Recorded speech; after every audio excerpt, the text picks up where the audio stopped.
Yeah. Wonderful. Thank you very much. Thank you very much for having me. My name is Carrie Rusk. I'm a teaching professor from the Faculty of Nursing at the University of Alberta. So, I join you from Musqueam, Waskagan, which is Treaty 6 territory, the traditional and ancestral homeland of the Cree, Dene, Blackfoot, Saulteaux, Nakota Sioux, and the homeland of Métis Nation. I come to this group with background in women's health, having worked in a gynae surgery unit where we would support individuals that were coming in and having abortions, as well as working as a registered nurse in a birth control clinic where we would be counseling individuals as well who were seeking abortion. And I've been an educator for 20 some years. So that's how I come to this. And my goal today is really to talk a little bit about what this might look like if you were using a concept-based curriculum. So, a concept-based curriculum is really going to be based off of this book by Giddens. And basically, Giddens, they say that the desired learning outcome of a concept-based curriculum is an in-depth understanding of concepts and the ability to transfer ideas from one situations to others through making cognitive connections. And so, what we tend to find here is that a concept-based curriculum is using these Giddens concepts, and it focuses on helping students make connections, understand those concepts, and make connections to interrelated concepts. And it avoids presenting or teaching just specific topics. And instead, the idea is that you introduce concepts, particularly early on in a curriculum, and then what you're doing is you're pulling through those concepts again without reteaching them, but you're giving students new exemplars, new contexts in which to apply those particular concepts. And so the general idea here is that the learners, the instructors and the learners can articulate what these concepts are in one or two words or sentences. And it builds on a lot of Tanner's work related to models of clinical judgment.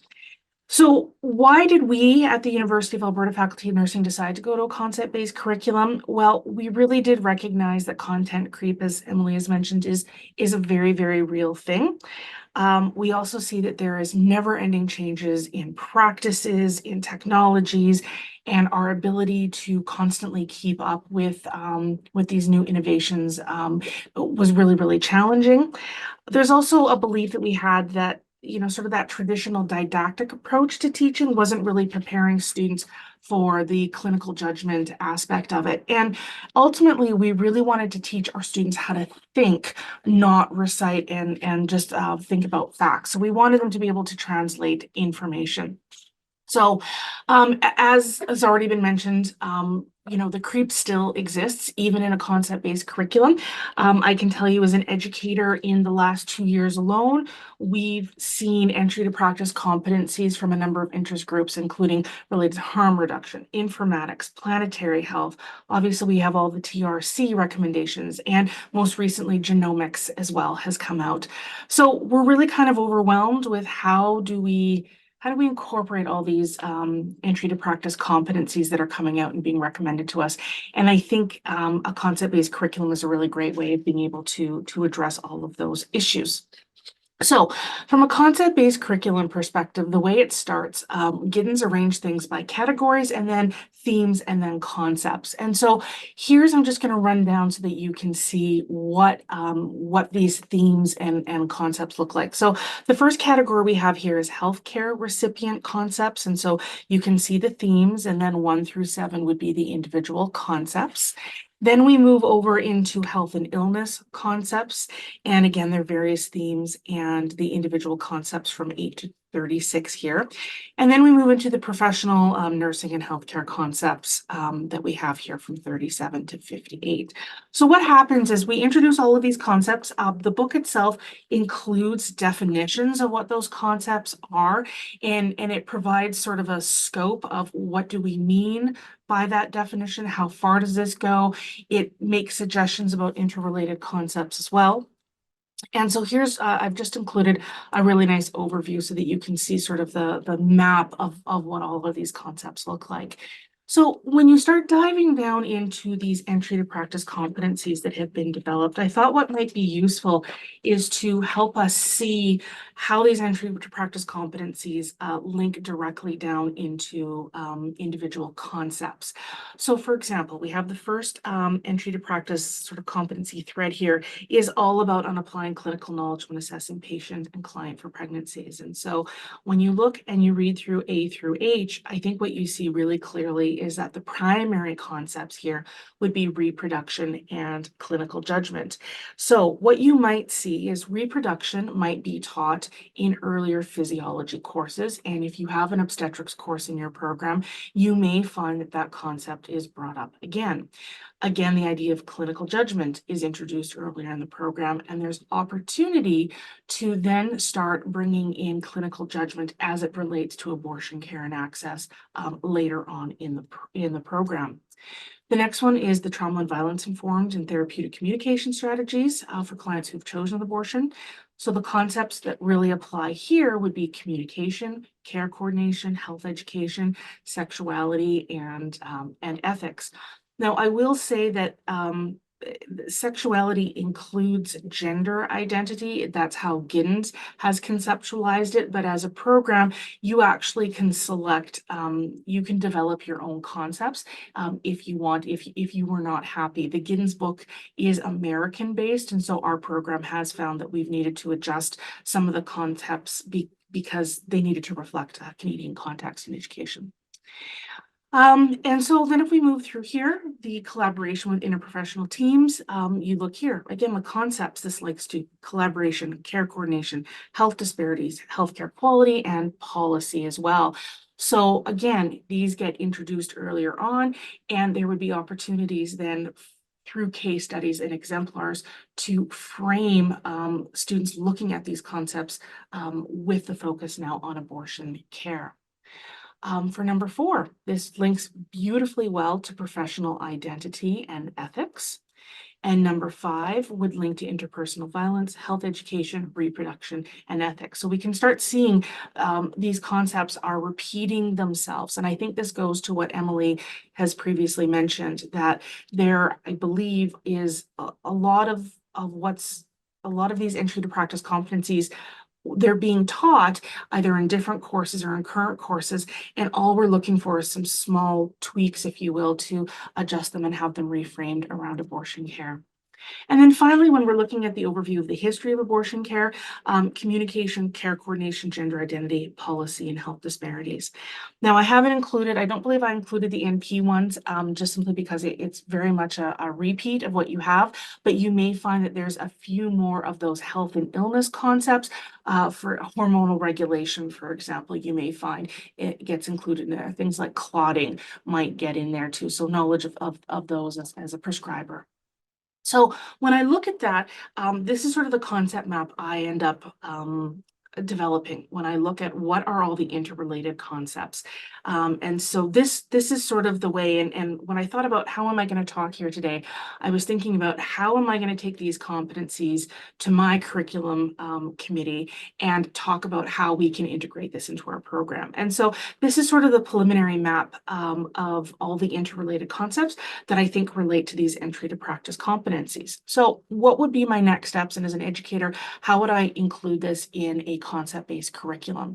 So the ways I could do it is I could look at lectures and labs. Now, I am one of those programs in Canada that have had our obstetrical course reduced down to a 3-week course where students get in total 5 hours and 30 minutes of lecture time related to the entire area of antepartum, intrapartum, postpartum care. So 5.5 hours.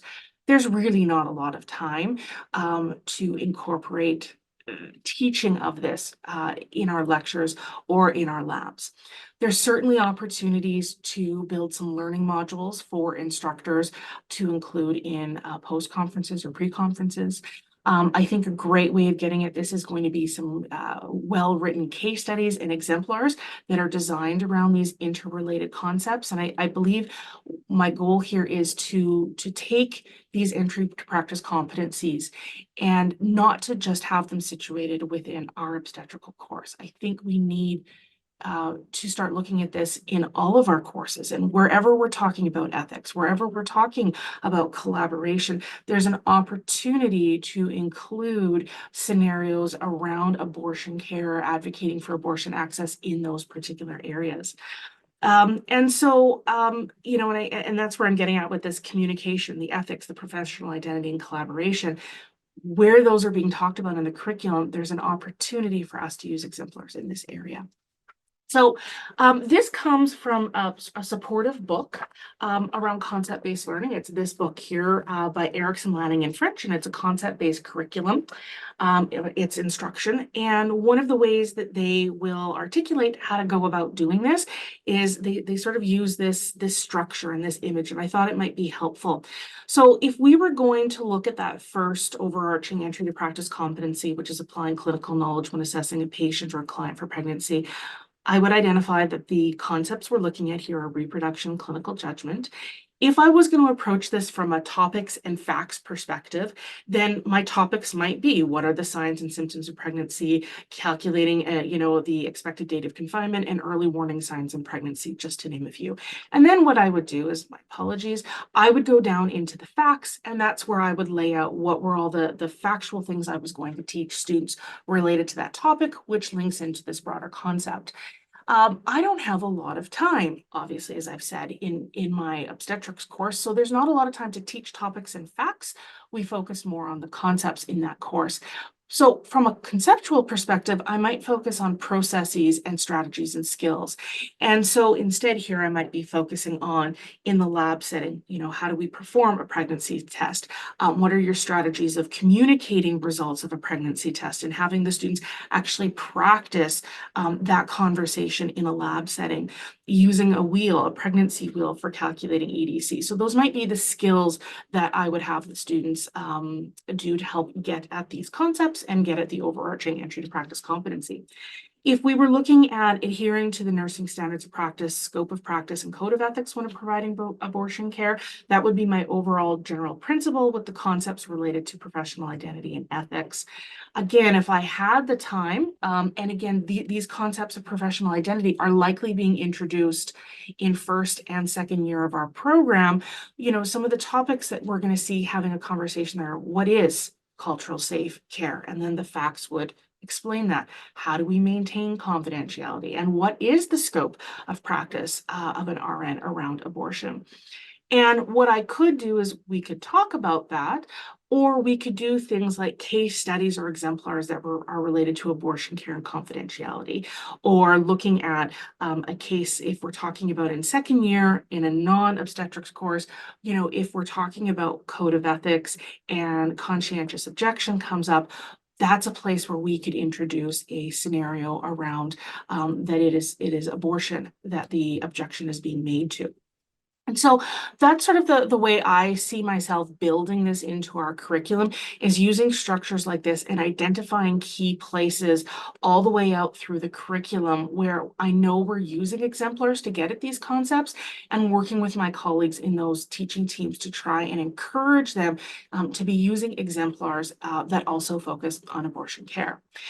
And I think that sort of summarizes that. I think one of the challenges that definitely I have with this is ensuring that those instructors who are outside of, you know, the obstetrics course, who don't have experience in abortion care, that they have the skills and the knowledge they need to effectively facilitate conversations around some of these topics. And I do see this as one of the challenges and barriers that I am going to have to overcome. So I'm open to questions, or Leah, if you want to hold off and we can move over to Michelle, you just let me